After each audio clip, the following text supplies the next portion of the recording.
홈포인트 사진 한 장 올려주세요. 네. 여러분, 이 사진은 지난 3월 초에 전라남도 광주의 하남초등학교 입학식을 담은 영상을 캡처한 겁니다. 교장 선생님이 입학식 인사를 하는데 바로 옆에 러시아 통역사가 선생님이 함께하고 있는 모습이 보입니다. 다문화 학생이 전체 244명 중에서 170명이 됩니다. 70%를 차지하고 있고 대부분의 러시아어를 모국어로 사용하고 있다고 합니다. 이 학교의 병설 유치원 9명 전부 다 다문화 가정이라고 합니다. 그래서 한국어를 가리키는 클래스를 한 층에 전체에 따로 마련하고 있다고 합니다. 앞으로 우리나라는 더 많은 외국인들 동자들이 유입되고 그들이 더 많은 자녀를 낳으면서 그들이 정착하면서 점점 더 다문화되는 사회로 되어져 갈 것입니다. 여러분, 다문화 사회 이렇게 하면 어떤 생각이 드십니까? 조금 낯선 생각이 드시지는 않습니까? 우리나라는 한 민족, 또 한 언어, 또 한 문화를 공유하며 이렇게 왔어요. 그래서 좀 이게 다문화 그러면 되게 낯설게 느껴지는데 이제 우리도 이걸 준비해야 됩니다. 그래서 다른 나라의 문화도 수용하고 사람들도 인정하고 그리고 같이 이 땅을 사는 사람으로 우리가 반응하고 그럴 줄 알아야 되는 거죠. 네. 근데 여러분, 이렇게 우리가 우리의 삶에서 문화에 대한 다른 것을 반응해야 되는 것처럼 여러분, 복음을 믿는 우리가 살고 있는 삶의 자리에 문화와 만납니다. 제가 주중에 어떤 자매를 만났는데 저희 교회를 방문하면서 빵을 사왔어요. 그래서 이제 빵을 잘라서 같이 테이블 놓고 커피를 마시면서 이야기를 나눴습니다. 문화에 대해 할 얘기가 있어가지고 문화에 대해서 어떻게 생각하냐, 하나님 안에서 문화는 어떤 거냐 그랬더니 문화는 좀 안 좋은 거 아닙니까? 이래갖고 제가 빵을 들고 말했어요. 이 빵을 안 좋은 거네, 나한테 준 거네. 빵이 문화니까. 커피도 문화니까. 그러니까 이렇게 문화는 우리가 잘 모르지만 우리가 주님 안에 있으면 세상의 문화는 악한 거다라고 생각을 하면 뭔가 맞지 않는 거죠. 조금만 생각해봐도 맞지 않습니다. 그러면 문화는 다 선하고 좋은 거라고 우리가 다 취해야 됩니까? 그것도 뭔가 안 맞죠. 하나님을 대적하는 문화가 있으니까. 그래서 하나님이 이 땅에 창세기에 생육하고 번성한 땅을 경작하고 다스리라는 말씀 속에 모든 사람이 문화를 일구며 여기까지 온 거죠. 그래서 문화 안에 선한 게 있고 우리가 받을 게 있지만 또 우리가 죄성이 있기 때문에 문화 안에 악한 게 있어서 하나님을 대적하는 게 또 있습니다. 그리고 또 문화는 어떻습니까? 지난 시간에 우리가 나눴지만 하나님이 세운 하나님의 교회가 있고 하나님이 세상에 하나님의 권위자들을 세운다 그랬죠. 하나님의 사역자라는 표현을 썼습니다. 세상의 정부와 하나님 나라가 이 땅에 공존하고 있죠. 그래서 문화도 그렇습니다. 이 두 가지가 공존하고 있는 자리에 함께 놓여 있고, 그래서 우리는 또 믿음을 가지고 이 문화에 깨어진 자리들을 어떻게 해요? 복음으로 새롭게 변화시켜 나가는 자리도 바라봐야 되죠. 여러분, 이렇게 네 가지를 제가 이야기했는데 이 네 가지 관점이 사실은 그러니까 기독교가 가지고 있는 문화에 대한 이해입니다. 그걸 다 말하려면 시간이 좀 걸리니까 일단 이 정도 이해를 가지고 여러분은 어떻게 생각하세요? 문화에 대해서 나는 어떻게 생각하고 있다, 문화를 어떻게 바라보고 있다, 그런 생각을 많이 안 해보고 살았다 라든지 이게 뭔지 잘 모른다 라든지 이렇게 생각할 수 있습니다. 근데 복음을 믿는 우리는 문화를 벗어나 살 수 없기 때문에 이것을 아는 게 굉장히 중요합니다. 근데 말한 것처럼 이게 그렇게 단순하지는 않기 때문에 그래서 많은 그리스도인들이 세상을 살면서 문화와 어떻게 만나야 되는지를 놓고 혼란스러워합니다. 저도 개인적으로 직장생활을 하면서 이거 어떻게 되는 거냐, 어떻게 교회와 세상이 분리되고 연결되어 있는가, 이것이 알고 싶어서 신학교에 가게 됐습니다. 오늘 본문은 사실 이것을 다루고 있습니다. 이 부분을 아주 근접해서 문화와 부분으로 이야기하는 건 아니지만 사실 그 초대 기독교 그 교회 안에 로마 교회죠. 이게 로마서니까 로마 교회 안에 문화와의 접점 때문에 교회 안에서 혼란함이 있었습니다. 그냥 문화의 접점이 아니고 복음을 믿는 사람들이 세상 가운데 살아가면 어떤 행위를 해야 되는지를 놓고 이들이 혼란 가운데 있었어요. 그래서 하나님이 명시적으로 이렇게 하라 하지 마라 한 말씀 외에 우리가 선택하면 살 수 있는 것들 있잖아요. 그걸 가지고 교회 안에서 각자 자기들의 믿음을 따라 선택하는 일을 했단 말이에요. 그 안에는 믿음이 강한 자와 약한 자가 있었습니다. 믿음이 강한 자들은 모든 음식을 먹고 포도주를 마시고 모든 날을 귀하게 여겼습니다. 믿음이 약한 자들은 채소만 먹고 술을 마시지 않고 이 날을 전날보다 귀하게 여긴 날들이 있었습니다. 이들 각자가 자기의 마음에 믿음을 따라 정한 대로 행했죠. 근데 그것이 교회 안에 문제를 가져왔어요. 어떤 문제냐면 그 그룹이 나뉘었습니다. 두 그룹으로. 그래서 한쪽에서 하는 뭔가 하지 않는 사람들을 업신여기고 또 한쪽은 정죄하고 비판하는 일을 했어요. 여러분, 교회가 하나가 돼야 되는데 그것 때문에 문제가 생기면 어떻게 해야 됩니까? 뭔가 해결을 해야죠. 그래서 이런 문제를 바울은 지금 이걸 다루고 있어요. 본문에서 어떻게 해결하고 조율할 수 있는지를 이야기합니다. 오늘은 사나 죽으나 주를 위하여라는 제목으로 본문을 통해 주신 은혜를 함께 나누기를 원합니다. 첫 번째, 하나님께서 우리를 받으셨기 때문에 우리도 서로를 받아야 된다입니다. 로마 전체의 개관을 하면 1장부터 11장까지 복음이 먼저에 대해서 나눴고 12장부터 13장까지는 복음을 적용하는 것에 대해서 개인적으로 적용하고 또 교회와 교회 공동체에 적용하고 국가와 공적인 삶에 어떻게 적용하는지를 함께 나눴습니다. 그런 후에 이제 로마서가 3장이 남았는데 14장, 15장, 16장에 14장부터 15장에 로마 교회 안에 있었던 이 실질적인 문제에 대해서 다룹니다. 로마 교회 내에 세상과의 접점에서 믿음을 따라 행하는 것 때문에 문제가 있는, 그것이 아까 말한 것처럼 두 그룹으로 나뉘었는데 겉으로 보기에 무엇인가 하고 하지 않는 것의 문제였지만 이 갈등은 복음 안에서 이것을 어떻게 해결하느냐는 굉장히 교회 안에서는 중요한 문제가 되는 거죠. 그래서 이게 단순하지 않아서 아주 조심스럽게 2장에 걸쳐서 다루고 있습니다. 그래서 1절, 3절 말씀 먼저 읽어보겠습니다. 믿음이 연약한 자를 너희가 받되 그의 의견을 비판하지 말라. 어떤 사람은 모든 것을 먹을 만한 믿음이 있고 믿음이 연약한 자는 채소만 먹느니라. 먹는 자는 먹지 않는 자를 업신여기지 말고 먹지 않는 자는 먹는 자를 비판하지 말라. 이는 하나님이 그를 받으셨습니다. 교회 안에 보시다시피 두 그룹이 있어요. 한 그룹은 믿음이 연약한 자들이고 다른 한 그룹은 믿음이 강한 자들이었어요. 믿음이 강하다, 약하다 하는 것은 믿음을 따라 하는 행위에 근거해서 이렇게 분류한 건데, 여러분, 이 분류를 누가 했겠습니까? 믿음이 약한 자들은 했겠습니까? 강한 자들은 했겠습니까? 강한 자들은 했습니다. 믿음이 강한 사람들이 아마 그렇게 생각이 드죠, 그죠? 보통 그러지 않습니까?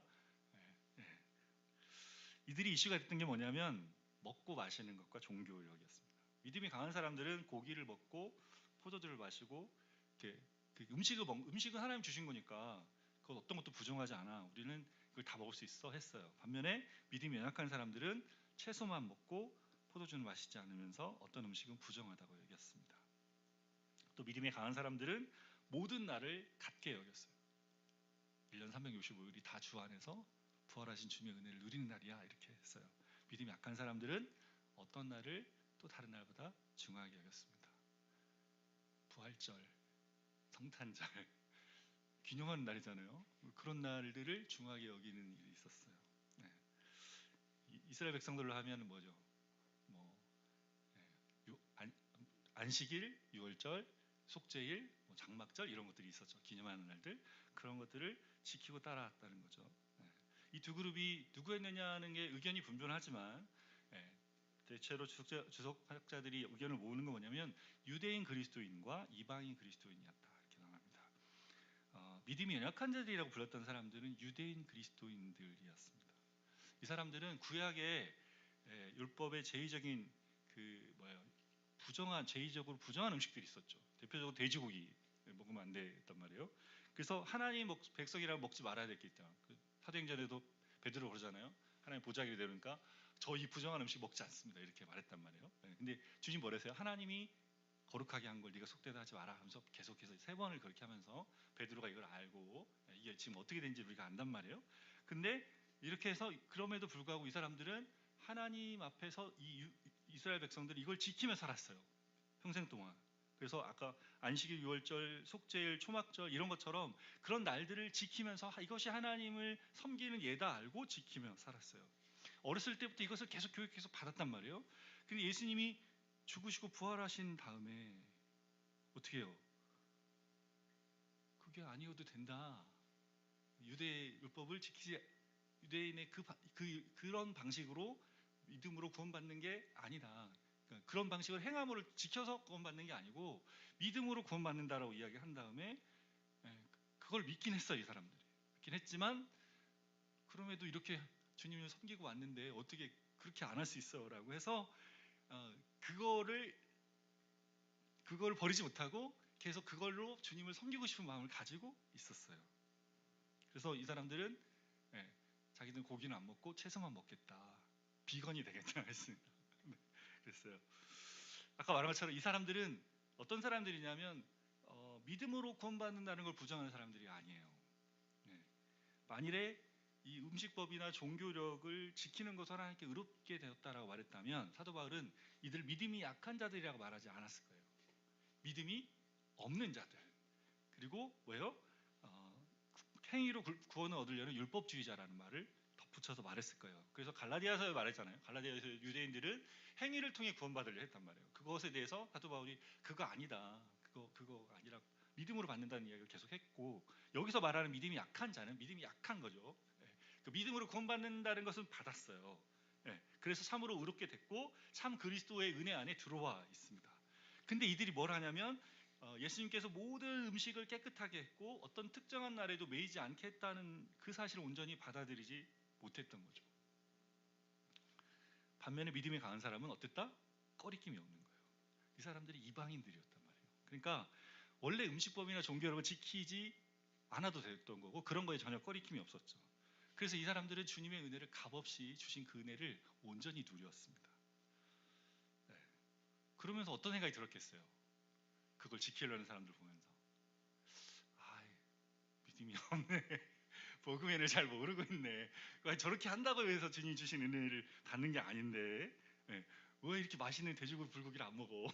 맛있는데 나는 이거 먹는데 그 안식일이나 절기를 지킨다고 구원받는 게 아닌 그런 거에 꼭 매여서 그걸 통해 꼭 주님을 섬기려고 하나 이런 생각을 하면서 지냈습니다. 믿음이 약한 자들은 그런 사람의 그 행위들을 보면서 어떤 마음이 들었겠어요? 하나님을 믿는다면서 저렇게 먹고 마셔? 어떻게 이 날을 지키지도 않고 그냥 지나칠 수 있어? 이런 마음을 가지고 비난하고 비판함에 있었습니다. 그래서 서로가 불편한 관계 가운데 있었죠. 그것이 뭘 만들었다고요? 교회를 분열시키게 되는 겁니다. 여러분 우리가 예배 끝나면 가서 식사를 한단 말이에요. 식사로 갔는데 거기 앉아서 다 같이 가서 먹어야 되는데 한쪽은 나 이걸 안 먹어요. 그리고 그 팀이 한 팀 모이고 이쪽은 먹는 팀이 이렇게 모이면 어떻게 되겠습니까? 교회가 어떻게 되겠어요? 안 되잖아요, 그죠? 어려운 상황이 되죠. 제가 들었는데 어떤 교회는 부활절이나 성탄절을 지킨다는 이유로 성도님들 중에 교회를 떠난 분들이 있습니다. 왜 떠났습니까? 오늘 본문의 기준에 믿음이 너무 좋으셔갖고 아니 모든 날을 다 귀하게 얘기하지 왜 특정한 날을 귀하게 여기 지키냐. 여기는 믿음이 약한 교회라서 있을 수가 없다라고 떠나신 분들이 계시다고 들었어요. 엄청 믿음이 강하신 분들이죠. 복음을 믿는 것보다 우리에게 더 중요한 것은 없지만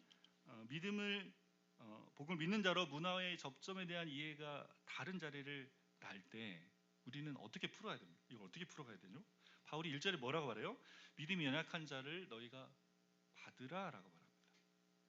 여기서 너희는 누굴까요? 믿음이 강한 자들이죠. 받는다는 헬라어 프로스 람바노라는 단어는 받아들이다, 영접하다는 의미입니다. 사도행전 18장에 보니까 브루스길라와 아귤라 부부가 아볼로를 자신의 집에 기쁘게 맞아들이라 이런 표현이고, 또 바울이 빌레몬에게 오네시모를 보내면서 그를 영접하기를 내게 하듯 하라 권면할 때 그렇게 받아들이라 이런 의미입니다. 시제도 여기서 현재를 써가지고 한 번만 받아들인 게 아니라 계속해서 지속적으로 그것이 너희의 삶의 태도가 되게 하라는 거죠. 그래서 복음을 믿는 것과 관련된 본질적 문제가 아니기 때문에 문화와 반응한 것과 관련되기 때문에 그들의 선택을 존중하고 받으라는 겁니다. 3절에 보니까 먹는 자와 먹지 못하는 자를 어떻게 해요?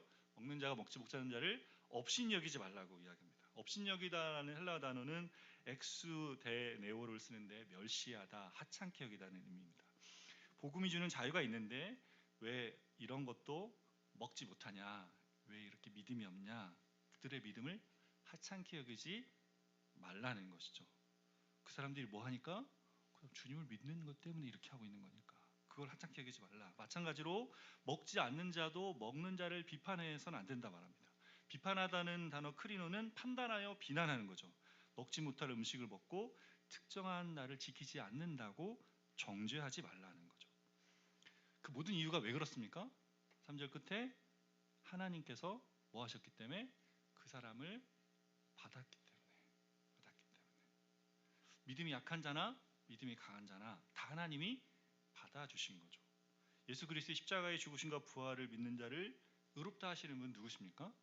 하나님이시죠. 로마서 8장 33절 34절에 의롭다 하신 이는 하나님이시니 누가 정죄하리요? 라고 말하고 있습니다. 복음을 믿는 것, 복음 안에 있는 것보다 우리에게 더 큰 일이 없습니다. 그런 일로 서로를 업신여기거나 판단할 권리가 우리에게는 없어요. 우리 모두는 하나님이 주권적으로 은혜로 택하시고 부르시고 의롭다 한 사람들입니다. 하나님이 받아주신 사람들을 하나님의 사람으로, 하나님의 가족으로 알고 서로 받아야 되는 것이죠. 각자가 가진 믿음의 자리를 존중하며 인정하며 받아야 하는 것으로 알고 살아야 되는 것입니다. 자, 두 번째, 우리는 사나 죽으나 주를 위하여 위하는 자이기에 서로 받아야 합니다. 바울은 이 논의를 예수님의 주대심으로 이끌어갑니다. 4절 말씀을 같이 보겠습니다. 남의 하인을 비판하는 너는 누구냐? 그가 서 있는 것이나 넘어지는 것이 자기 주인에게 있음에 그가 세움을 받으리니 이는 그를 세우시는 권능이 주께 있습니다. 여러분, 복음을 믿는 우리는 주님을 주로 섬기죠. 예수님을 주님과 연합하고 주님을 사랑받는 신부가 되고 주님 안에서 하나님의 자녀가 되고 주님이 우리의 주가 되십니다. 우리는 주님께 속해 있고 우리 각 사람이 주님과 관계하고 있습니다. 그래서 각자가 주님 앞에서 주를 섬기고 있다는 것을 알아야 되죠. 사도 바울이 남의 하인을 비판하는 너는 누구냐 이렇게 묻습니다. 주의 몸된 교회 안에 있는 우리 서로는 뭐예요? 이 성도들이 나의 성도, 나의 종이 되는 게 아니죠.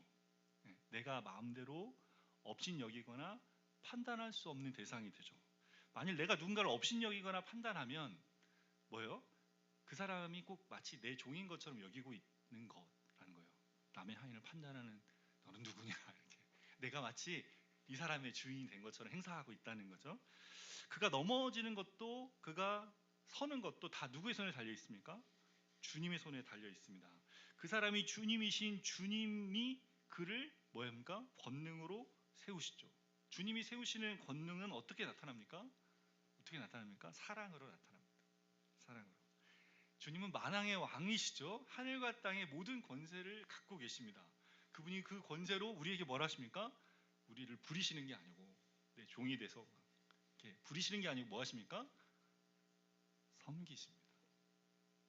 주님을 우리를 섬기십니다. 인자는 뭐 하러 오셨다 그랬습니까? 섬기러 왔다. 우리는 이런 거를 잘 모르죠. 권세와 그 권위와 그 놀라운 능력을 가지신 왕이 나를 섬긴다? 우리 잘 모른단 말이에요. 근데 주님은 오셔서 인자는 섬기러 왔다 하시잖아요. 그러니까 섬겨주시는 거죠. 그러니까 주님이 섬겨서 뭐 합니까? 섬겨서 우리를 세우신단 말이에요. 이것이 주님이 일하시는 방식입니다. 그분의 능력, 권능을 가지고 우리를 섬기시며 세우십니다. 주님이 우리에게 사랑을 부어주셔가지고 우리 안에 믿음이 강한 자의 마음을 어떻게 합니까? 넓혀주십니다. 그래서 뭐 하려고? 믿음이 약한 자가 주님을 잘 믿기 위해서 하고 있는 그 행위인 것을 깨닫고 그것을 인정하고 받아들이게 하시는 거죠. 그죠? 믿음이 약한 자에게 판단과 정죄하는 그 마음에도 주님이 뭐 하십니까? 사랑을 부어주셔서 그래서 믿음이 약한 자의 그 불편한 마음을 어떻게 해요? 넓혀주신단 말이에요. 부드럽게. 그래서 주님의 그 사랑이 이 사람이 다 보지 못하고 깨닫지 못한 자리를 시간이 지나면서 알아가게 하는 거죠. 무슨 말인지 알겠습니까? 복음이 주는 은혜가 뭔지 그리고 주님이 저 사람을 세워갈 것을 바라보고 나도 그 자리에 믿음이 강한 자로 자라가도록 이끌어 주신다는 거죠. 이어서 바울은 주님을 사랑하는 사랑이 바로 우리의 행동의 동기가 되어야 할 것을 말씀합니다. 5절에서 6절 말씀 같이 읽겠습니다. 어떤 사람은 이날을 전날보다 낮게 여기고 어떤 사람은 모든 날을 같게 여기나니 각각 자기 마음으로 확정할지니라. 나를 중히 여기는 자도 주를 위하여 중히 여기고 먹는 자도 주를 위하여 먹이니 이는 하나님께서 감사하며 먹지 않는 자도 주를 위하여 먹지 아니하며 하나님께 감사하느니라. 이런 믿음이 약한 자들이 왜 절기와 날을 지키고 음식을 먹지 않습니까? 주님을 위해서. 나를 중히 여기는 자도 뭐예요? 주를 위해서. 믿음이 강한 자들은 왜 음식과 날에 자유합니까? 주님을 위해서. 주님을 위해서. 주님이 우리에게 이 자유를 주시려고 십자가에 죽으시고 부활하셨단 말이에요. 주님이 주신 것이 무엇인지를 알기 때문에 주님 안에서 우리는 그 자유를 누리는 것입니다. 여기 중요한 원리가 나오죠. 무슨 원리입니까? 양심의 원리. 각각 자기의 마음으로 확정할지니라 라고 말합니다. 여러분, 주님 우리 어떻게 대하신지 아시겠어요? 이렇게 대해 주신단 말이에요. 각각 자기의 마음으로 확정. 아니, 제가 정해도 돼요? 그렇게 중요한 일을 제가 정할 수 있어요? 에이, 뭘 다 정하고 살면서 이 말씀이 이렇게 나오니까 이런 말씀이 있어요? 뭐 이런 걸 주세요, 이런 생각을 하고 있어요. 정하라고요. 마음에 복음을 믿는 그 안에서. 주님, 그래서 뭘 더 알아야 됩니까? 주님 내게 주신 복음이 뭔지 알아야죠. 그리고 나에게 삶으로 마음을 정해서 하라는 거예요. 네. 여러분, 다시 말하지만 이것은 뭘 말해요? 복음을 믿는다는 것도 너희 마음대로 믿어라, 마음대로 정해서 믿어라, 이 말이 아니란 말이에요. 복음을 믿는 것에 대한 이야기 아니에요. 복음을 믿는 그 믿음을 삶에 어떻게 적용하는 것에 대한 이야기입니다. 이것이 주님을 위한 일인 줄 알고 그것을 따라 행하라는 것이죠. 그런 마음을 정하라. 주를 위해서.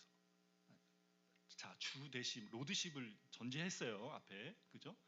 주대심이 없이는 이게 내 마음대로 되는 거라, 그거 말하는 게 아니라 주님이 나의 주님이십니다를 고백한 자리에서 내 마음에 주님을 위해 살아가는 삶의 자리를 정하라는 겁니다. 자, 여기에 또 한 가지 원리가, 그러면 반대편으로 보면, 만일에 자기 마음에 이것이 주님을 위해서 하는 것이 아니라고 생각하면서 행한다면 그건 잘못된 거예요. 그러겠죠? 각각 마음에 정한 대로 해라 했는데 이게 주를 위해서 하는 것이 아닌데 이게 아닌 줄 알면서도 막 하고 있다. 그건 잘못하는 겁니다. 그렇게 하면 안 된다는 거예요. 고린도전서 10장에 이 비슷한 말씀이 나오거든요. 10장에 27절, 28절 말씀을 같이 한번 읽어보겠습니다. 이쪽 보겠습니다. 불신자 중 누가 너희를 청할 때 너희가 가고자 하거든 너희 앞에 차려놓은 것은 무엇이든지 양심을 위하여 묻지 말고 먹으라. 누가 너희에게 이것이 재물이라 하거든 알게 한 자와 그 양심을 위하여 먹지 말라. 당시에 그 고린도는 이방신들에게 제사를 드리는 경우가 많았어요. 그 제사를 드리고 나면 그 음식을 가져와서 함께 먹고자 할 때가 있었습니다. 이스라엘 백성들도 화목제물을 드리고 나면 그날 소 한 마리 잡고 다 먹어야 됐거든요. 화목제물이면 혼자 어떻게 다 먹습니까? 그 가정이 막 소 한 마리 다 못 먹잖아요. 그러면 어떻게 합니까? 동네 잔치가 벌어지는 날이 됩니다. 마찬가지로 이게 이방인 신에게 제물을 드린 다음에 어떻게 합니까? 그걸 가져다 이제 먹는데, 여기 이제 그 믿지 않는 사람이, 우리 옆집 사람이 안 믿는 사람이 있을 수 있잖아요. 같이 먹자 부르는 거죠. 근데 그 안에 믿음이 강한 자와 여기 말하는 믿음이 약한 자가 함께 지금 많이 가 있는 상황인 거죠. 누군가 믿지 않는 사람이 이걸 함께 먹자 할 때 어떻게 하라는 겁니까? 물어보지 말고 먹으라는 거예요. 왜? 제사를 드린 것 같은데 막 이렇게, 이거 제사 드린 거 아니야? 이렇게 물어보지 말라는 거죠. 왜? 왜요? 여러분, 그리스도인들은 아까 뭐예요? 믿음이 강한 그리스도인은 어떻습니까? 상관없다고요. 이게 중요하지 않다고요. 예수님 주신 보혈의 은혜가 내게 있고 내가 그걸 먹는 걸로 영향받는 게 아닌 거예요. 자유케 된단 말이에요, 우리는. 그냥 감사함으로 먹으면 된다는 거예요. 이후에 한 30절에 나오는데 감사함으로 먹으면 된다는 건데, 근데 당시 사람들은 뭐냐면 이방신에게 드린 제물을 먹으면 동일하게 이방신에게 제물을 드린다고 사람들이 생각을 했어요. 그러니까 이걸 물어보면 어떻게 됩니까? 그게 그냥 그거 아니야, 우리가 만든 거야 하면 되는데, 그게 아니고 드린 거야 그러면 그때 어떻게 돼요? 그때 되면 뭐가 작동합니까? 이 사람의 양심이 작동하기 시작해요. 그래서 이걸 먹으면 이 사람, 말한 사람의 양심이 뭐예요? 믿지 않는 사람의 마음에는 뭐가 생깁니까? 이 제사 드린 음식인데 이거 먹는다고? 야, 그럼 너 주님을 섬기는 거 우리 신을 섬기는 거네, 이렇게 된단 말이에요. 그리고 옆에 믿음이 약한 사람은 그 말을 듣는 순간 화들짝 놀래. 이거 어떻게 내가 먹냐 이렇게 하는데, 이 사람이 먹으면 어떻게 됩니까? 아니, 주님을 섬기는 사람이 지금 먹으면 어떻게 하는 거야, 이렇게 되는 거죠. 그러니까 그 판단 때문에 걸림이 되기 때문에 그 사람의 양심을 위해서 먹지 말라 이렇게 얘기하는 거예요. 다 자유하지 마. 여러분 아시겠어요? 이게 무슨 말인지 알겠죠? 자, 여기서 뭐가 중요합니까? 먹고 마시는 게 중요한 게 아니고 뭐가 중요해요? 주님을 위하느냐. 이것이 주님을 위하느냐 아니냐. 그게 내 마음의 정함이 어디서부터 와요? 이것이 주님을 위하는 일이냐를 판단하고 정해야 된다는 거예요. 내가 하고 싶은 대로 상황에 따라 하는 게 아니고 내가 복음을 믿는 자로 주님을 높이고 주님을 섬기고자 하는 것으로 마음을 정하느냐가 중요하다는 거죠. 나를 중히 여기는 자도 나를 경히 여기는 자도 다 주를 위해서 그렇게 한다는 거죠. 제가 아까 믿음이 강한 자는 뭐 한다고 그랬어요? 먹고 마시고 다 한다 그랬습니다. 술도 포도주 얘기했어요. 그럼 그 술 마시고 담배 피는 거 한번 생각해 볼까요? 네, 들어가 보겠습니다. 이게 좀 어려운 문제죠. 이 말씀이 도대체 뭘 얘기해야 될지. 자, 어떤 사람이 복음을 믿는 우리가 술을 마시고 담배를 피우면 안 된다는 생각을 하는 사람이 있어요. 그렇죠? 자, 오늘 본문에 의하면 그 사람은 어떤 사람입니까? 믿음이 강한 사람입니까? 약한 사람입니까? 약한 사람이네. 약한 사람. 야, 담배와 술은 몸에 분명 해롭죠. 해롭습니다. 거기에 여러분 우리 담배 술은 한국 문화와도 연결돼 있어요. 예, 한국에서는 담배 술을 안 하는 게 뭐의 표입니까? 경건의 표죠. 한국에 복음이 전해질 때 선교사님들이 와가지고 복음을 전했어요. 예수님 믿겠다는 사람들이 있는데 그들 중에 술 고령뱅이가 많은 거예요. 예수님 믿는다고 했는데 술 쳐가지고 막 이게 신자인지 아닌지 구분이 안 되니까 너무 많으니까. 그리고 분명한 명시적으로는 술 취하지 말라고 돼 있잖아요. 술을 마시지 말라는 게 아니라 술 취하지 말라고 했는데 이게 구분하기 어려운 거죠. 그래서 술을 마시지 않고 담배를 끊어라 이렇게 해서 그 기준을 그렇게 정한 거죠. 그게 이제 문화가 돼서 우리한테 이게 흘러온 거예요. 우리나라 문화. 우리나라 교회를 다니는 사람은 술 담배를 안 한다 이렇게 된 거죠. 근데 여러분 믿음이 강한 자, 복음을 알고 믿음이 강한 사람은 어떤 거예요? 이것에 자유할 수 있습니다. 이 사람이 어떻게 자유해야 됩니까? 주를 위해서 뭐 해야 돼요? 마음에 정한 대로 해야 되는 거예요. 네. 자신의 마음에 정한 것에 꺼리끼지 않게 자유해야 됩니다. 담배를 피우고 술을 마시면서 이것이 주님을 위한 일이다. 이것이 내 마음에 정한 거다라고 생각하면 할 수 있습니다. 할 수 있습니다. 무슨 말인지 아시겠죠? 자, 그렇지 않으면 이것이 주님을 위해 하는 일이 아닌데 라고 생각하면서 꺼리낌으로 행한다면 그 사람의 믿음은 정말 강한 믿음이 아니에요. 그 믿음이 아니죠. 네. 그냥 자기가 강한 믿음을 가졌다고 믿을 뿐이에요. 자기가 가지고 믿는 거죠. 그 거리낌으로 하는 그거는 해서는 안 된단 말이에요. 복음을 믿고 누리는 자유가 내 양심으로 내 제한을 받습니다. 이 기준에서 사도 바울이 7절과 8절에 이렇게 말합니다. 보겠습니다.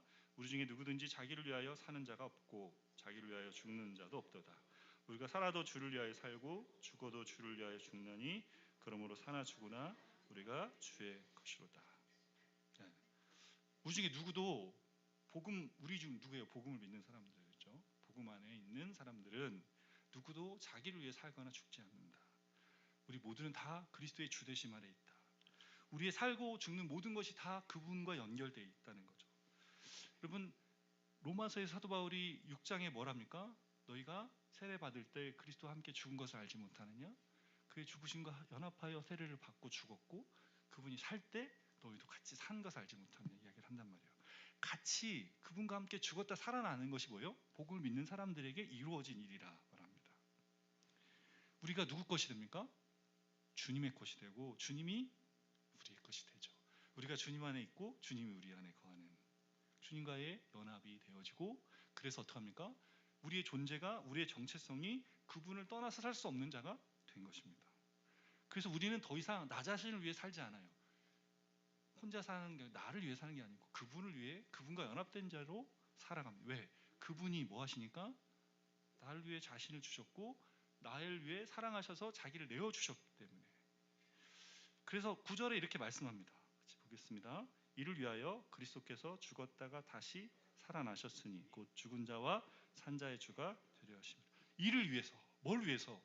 우리가 사나 죽으나 다 주를 위해 살고 죽게 하기 위해서 그리스도께서 죽은 자 가운데서 죽었다가 다시 살아나셨단 말이에요. 산자와 죽은 자의 주가 되시기 위해서 우리의 죽었던 그 자리를 어떻게 주님이 살려내시고 주가 되시면 살려내시고 산자의 주가 되신다는 말은 뭐예요? 우리가 살아있는 이 삶을 가지고 생명을 가지고 살아가는 자리에 그분의 주 되심이 그래서 그분이 살아나셔서 계속 우리의 주로 우리를 세우시고 우리를 이끄시고 우리를 변화시키시고 우리와 함께 하시고 그분을 위한 자로 우리를 위해서 그분이 모든 것을 행하시고 지금도 하나님 우편에서 무엇입니까?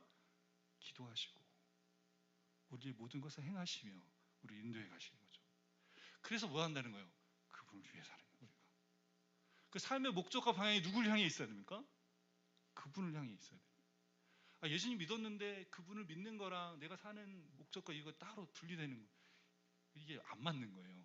오늘 지금 말하는 겁니다. 거기에 우리가 무엇을 하든지 그죠? 우리가 지금 여기서 먹고 마시고 뭘 하든지 다 누구를 위해서?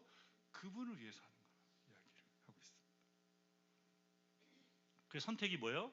나와 동행하시는 주님을 위한 것인지를 마음에 정하고 그것에 따라 행하는 것이죠. 잘못 정하면 어떡하죠? 내가 뭔가 정했는데 그 정도까지 날 믿으시나요? 잘못 정하면 어떻게 하십니까? 주님이 그 잘못된 거다고 알게 하시겠죠. 가르쳐 주시지 않겠습니까? 주님이 우리가 연약할 때 아직 죄인 되었을 때 우리를 구원하셨어요. 그분 안에서 우리가 주님을 위해 살려고 하는데 잘못할 수도 있죠. 그게 그 자리에 그냥 놔두지 않고 어떻게 합니까? 이끄신단 말이에요. 네, 시간이 지나면 뭐예요? 깨닫게 하시죠. 그게 아니야. 거기 말고 여기야. 이렇게 가르치실 거예요. 우리 믿음이 자라고 주님과의 관계가 자라면서 무엇이 주님을 위한 것인지를 우리가 안단 말이에요. 그러니까 뭐라 그랬어요? 사도 바울이 로마서 12장 2절에 마음을 새롭게 하고 변화를 받아 하나님의 선하시고 기뻐하시고 온전하신 뜻이 무엇인지 분별하도록 하라 그랬단 말이에요. 이것이 그냥 한 번에 듣는 게 아니라 그랬잖아요. 계속 마음이 새롭게 변화를 받는다 그랬죠. 계속 주님을 위한 삶을 추구하고 주님과 관계하며 머물 때 복음 안에서 머물 때 어떻게 된다? 그것을 알기 시작한다는 거예요. 이것이 하나님이 기뻐하시는 일이구나. 이것이 하나님 갖고 온전한 뜻이구나. 이것이 선한 뜻이구나 하는 걸 알고 그것을 분별해서 선택하며 살아가게 되는 거예요. 그리고 점점 더 내 마음은 뭘 하게 돼요? 마음에 정하는 것이 주님을 위한 것이 이것이겠구나라는 걸 알고 분별하고 거기를 선택하고 그것을 따라갈 수 있게 된다는 것이죠. 그래서 살아갑니다. 앞에 말한 것처럼 주님이 우리를 세우십니다. 그분의 능력으로 세우십니다. 복음 안에 주의 주되심을 우리 자신에게 잘 적용하고 또 옆에 있는 교우들을 어떻게 해요? 지금 말씀하신 눈으로 바라보는 것을 적용하시기를 바랍니다. 우리가 먹는 술이나 담배가 주님을 위한 것이라면 그런 확신이 들면 할 수 있어요. 금요일 날 저희 사촌 형한테 전화가 왔습니다. 정말 오랜만에 연락이 왔는데 그 어렸을 때 동네 친구처럼 같이 지냈던 형인데 저랑 학교를 같이 다녔어요. 한 살 위형인데 이번에 설 명절 갔더니 전화가 갑자기 와가지고 한번 보자 그러더니 또 이번에 금요일에 연락이 왔는데 혼자 술 마시면서 저녁에 야 탄핵이 됐다. 탄핵이 됐다. 그러면서 너 여기 있었으면 같이 불러서 술 한잔 할 텐데 너무 멀어가지고 만날 수 없어서 그랬다. 그러면서 이야기합니다. 그러면서 또 저한테 그런 거죠. 형이 바닥 일을 하거든요. 이런 바닥 인테리어를 하는데 내가 많은 교회랑 다녀봤어. 근데 목사님들이랑 교회를 다니는 사람들이 그러냐 맨날 막 이렇게 힘들게 하고 내가 너무 많이 그런 걸 보니까 너무 많이 힘들다. 왜 그러니 막 이러면서 이야기를 했어요. 이야기 듣는데 가서 술 한잔 같이 해야 되지 않나 생각이 들었습니다. 야 한번 해야 되겠다. 여러분 제가 만일에 그게 이게 주님을 위한 거라고 생각한다면 가서 술 마실 수도 있겠죠. 근데 형이 또 그 생각이 목사가 돼가지고 술 마시는 거 이 녀석이 이렇게 또 생각할 수 있기 때문에 내가 너무 티렸구나 막 이렇게 생각하기 때문에 여러분 제가 거기서 이런 생각을 하는 게 제 믿음이 강해서입니까? 약해서입니까? 네. 사실 믿음이 얼마나 강하냐 약하냐는 그렇게 중요하지 않습니다. 여기 이렇게 구별을 표현하지만 내가 믿음이 얼마나 강한지 약한지 난 이렇게 하니까 나는 정말 강한 사람이야 약한 사람이야 이렇게 구분하라고 지금 이걸 이야기한 게 아니에요. 아까 말했잖아요. 믿음이 강한 사람이 선호한 그분이라고. 그러니까 주를 위하는 내 마음에 정한 게 있느냐. 사실 저는 술에 대해서 자유하지만 인생을 지내는 동안에 술에 대한 정한 마음이 있습니다. 어느 시간에 술을 마셨어요. 대학 때 마시고 군대 때도 많이 마시고 죄송하지만 주님 안에서도 마셨습니다. 주님 믿는다 했으면서도 잘 몰랐던 때, 믿음이 강하지 않았는데 강한 사람처럼 했던 때였죠. 근데 어느 시간이 지날 때 저한테 마음의 정함이 생겼습니다. 술을 마시지 않아야겠다. 이것이 내 안에서 주님을 위해서 마시지 않아야겠다. 마음을 정하고, 그래서 회사에서 저는 나랑 동호처럼 회사에서 입사하고 왜 안 마시냐 물어볼 때 제가 열심히 잘 이렇게 설명해 드렸습니다. 찬양으로 내가 예수 그 이름에 내 생명을 걸었다라는 걸로 표현하면서 노래를 잘 불러줬습니다. 그리고 그 뒤로 저는 이렇게 마음을 가지고 살고 있는데, 저는 자유합니다. 그래서 누군가에게 정말 술을 내가 같이 해야 돼서 위로가 필요하다면 마실 수도 있습니다. 마음에 정한 대로 하라 했기 때문에 그 선을 내가 그었다고 해서 꼭 거기에 매여 있지는 않습니다. 근데 그것이 정말 주를 위한 일인지를 분별하고 주를 위한 삶을 살아가는 데 필요하다면 할 수 있다고 생각이 듭니다. 여러분에게는 어떤 선택의 자리가 있습니까? 여러분 살다 보면 우리가 이렇게 마음을 정하여서 해야 될 자리들이 많이 있습니다. 그때마다 오늘 말씀을 기억하시길 바라요. 뭐예요? 주님을 위하여 각각 자기 마음에 정하는 거다. 내가 이것을 주님을 위해 하는 것인지 나를 위해 하는 것인지를 잘 돌아보시고 마음에 정한 것을 따라 행하시는 저 여러분 되시기를 바랍니다. 한 분당에서 남았는데 짧게 하겠습니다. 세 번째, 우리는 하나님 앞에 각자 행위를 구할 것이기에 서로 받아야 됩니다.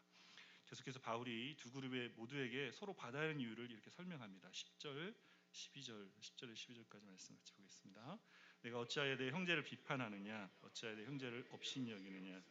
우리가 다 하나님의 심판대 앞에 서리라. 기록되었을 때 주께서 이르시되 내가 살았노니 모든 무릎이 내게 꿇을 것이요 모든 혀가 하나님께 자백하리라 하였느니라. 이러므로 우리 각 사람이 자기 일을 하나님께 직고하리라. 여러분, 여기 형제를, 여기 교회 교우분들을 비판하거나 업신여기지 말아야 할 이유가 뭐예요? 우리 모두가 다 하나님의 심판대 앞에 설 것이기 때문에. 사도 바울이 왜 이것을 언급합니까? 우리가 업신여기거나 판단하는 사람에 대해서 우리가 저 사람이 이랬어요 라고 말하지 않을 것이란 말이에요. 누가 한다?